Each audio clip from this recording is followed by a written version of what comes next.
Hujan turun deras malam itu. Langit Yogyakarta menangis, seolah tahu bahwa sebuah rahasia kelam akhirnya akan pecah. Pak Wiryo berdiri diam di ambang pintu musola kecil di belakang rumah. Di hadapannya, Ayu bersimpuh sambil terisak, sementara Faris berdiri kaku tak berani menatap siapapun. Cinta itu suci, tapi kalau tumbuh di tempat yang salah, dia bisa. Ayo kita simak cerita selanjutnya. Sebelum kita lanjut, jangan lupa subscribe channel Mamah Salsa ini. Like dan komen. Terima kasih semuanya. Mari kita simak bersama-sama kelanjutannya. Rumah Pak Wiryo di pinggiran Yogyakarta tampak lebih ramai dari biasanya.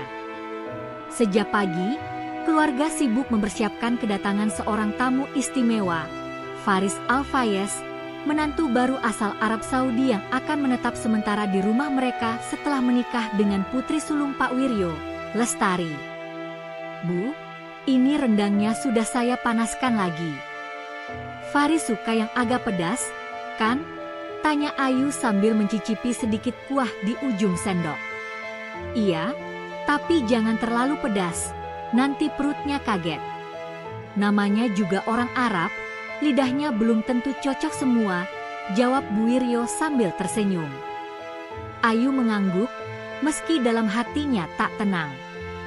Bukan karena takut makanan tak enak, tapi karena hatinya berdebar aneh setiap kali mendengar nama Faris.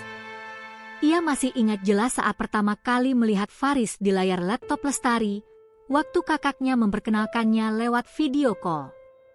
Sorot mata tenang, senyum sopan, dan logat Inggrisnya yang khas langsung membuat Ayu tertarik diam-diam. Tak lama, mobil taksi bandara berhenti di depan rumah.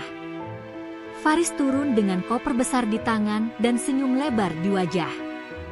Ia mengenakan kemeja putih bersih dan celana panjang krem, sangat sederhana tapi berwibawa. Assalamualaikum warahmatullah, sapanya. Waalaikumsalam.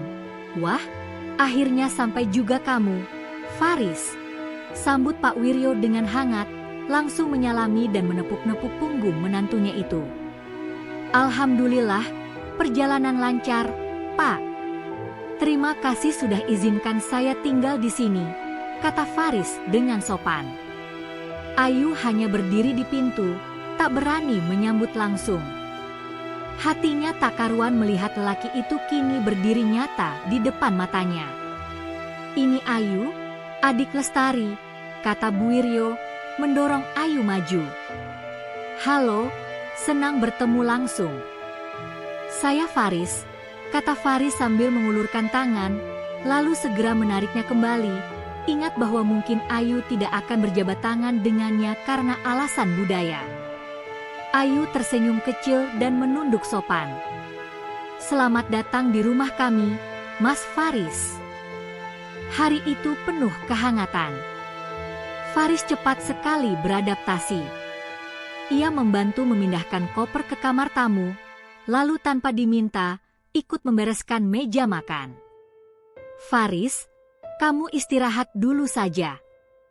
Kamu pasti capek, kata Pak Wiryo. Tidak, Pak. Di rumah ayah saya, tamu itu tidak boleh duduk saja.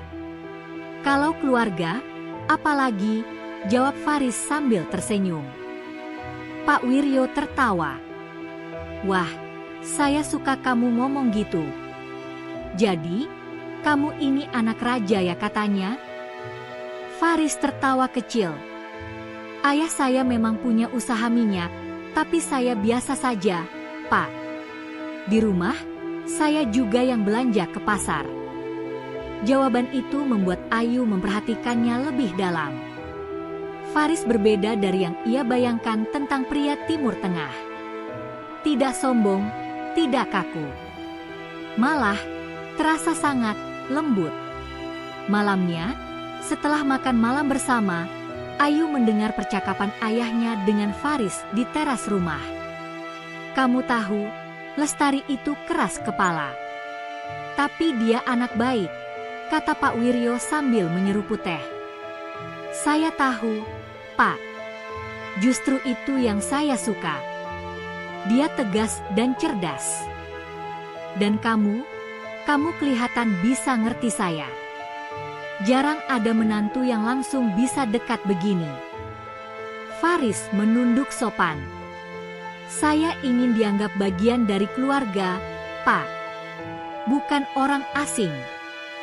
Mendengar itu, Ayu yang mendengarkan dari balik jendela hanya bisa menarik napas dalam. Satu sisi, ia kagum. Sisi lain, ia tahu hatinya harus mulai belajar menjaga jarak. Karena laki-laki yang begitu tulus itu bukan miliknya. Sudah 2 minggu Faris tinggal di rumah keluarga Wiryo, dan semuanya berjalan begitu damai. Lestari harus kembali bekerja ke Jakarta lebih cepat dari rencana karena tuntutan kantor, sementara Faris memutuskan tetap tinggal sementara di Yogyakarta untuk membantu usaha kecil milik Pak Wiryo, peternakan kambing dan kebun buah di belakang rumah. Mas Faris, nggak jijik yang ngurusin kambing kayak gini? Tanya Ayu sambil membantu menuang air ke ember pakan. Faris tertawa kecil. Di Arab, keluarga saya punya unta. Saya dulu juga pernah bantu bersihkan kandang. Gak masalah. Ayu tertawa pelan. Saya kira Mas Faris cuma bisa bisnis dan kuliah doang. Faris tersenyum, memandangi Ayu sesaat. Saya lebih suka kerja tangan daripada duduk lama di kantor. Di sini, saya merasa hidup. Ayu menunduk cepat, menyembunyikan rona merah yang tiba-tiba muncul di pipinya. Ia merasa dirinya terlalu sering mencari alasan untuk berbincang dengan Faris, tapi entah kenapa ia ingin terus melakukannya. Sementara itu, Pak Wiri makin kagum pada menantunya. Faris bukan hanya membantu pekerjaan rumah dan kebun, tapi juga memberi ide baru untuk menjual produk hasil kebun secara online. Pak Wiryo yang biasanya gaptek, perlahan jadi semangat belajar. Kamu ini kayak anak sendiri, Riz. Nggak nyangka, orang Arab bisa segini cocoknya sama kehidupan desa, kata Pak Wiryo sambil menyeruput kopi di pagi hari. Faris tersenyum, menunduk hormat. Saya nyaman di sini, Pak. Hati saya tenang. Saya juga jadi merasa seperti di rumah sendiri. Pak Wiryo menatapnya sebentar. Kamu ngerti kemauan saya tanpa saya harus bilang. Itu nggak semua orang bisa. Saya senang punya kamu di keluarga ini. Namun, perasaan tenang itu tidak sepenuhnya dirasakan oleh Ayu. Suatu malam, setelah semua tertidur, Ayu duduk sendirian di ruang tamu. Matanya menatap kosong ke jendela. Di tangannya, ada buku puisi yang dulu pernah ia baca bersama Faris. Kata-kata di dalamnya kini terasa sangat dekat dengan hatinya. Lalu, suara langkah pelan membuatnya menoleh. Faris berdiri di pintu. Kamu belum tidur, Ayu? Ayu cepat-cepat menutup buku itu. Belum, Mas. Nggak bisa tidur aja. Faris berjalan mendekat, lalu duduk di sofa seberang. Ia tampak ragu. Saya juga. Kadang saya rindu Lestari, tapi juga bingung dengan banyak hal. Ayu mengangguk pelan. Mereka terdiam. Malam menjadi saksi bisu keheningan yang mendalam. Kemudian Ayu bicara, pelan tapi mantap. Mas Faris, kita nggak boleh terlalu sering begini, ya? Faris menatap Ayu. Lama. Dalam. Lalu ia mengangguk pelan. Saya tahu. Maafkan saya. Mereka saling menunduk, lalu perlahan bangkit dan kembali ke kamar masing-masing. Tapi di dalam hati, sesuatu telah berubah. Kedekatan mereka bukan lagi kebetulan. Perasaan itu sudah mulai bertumbuh, dan mereka tahu ini bukan jalan yang seharusnya.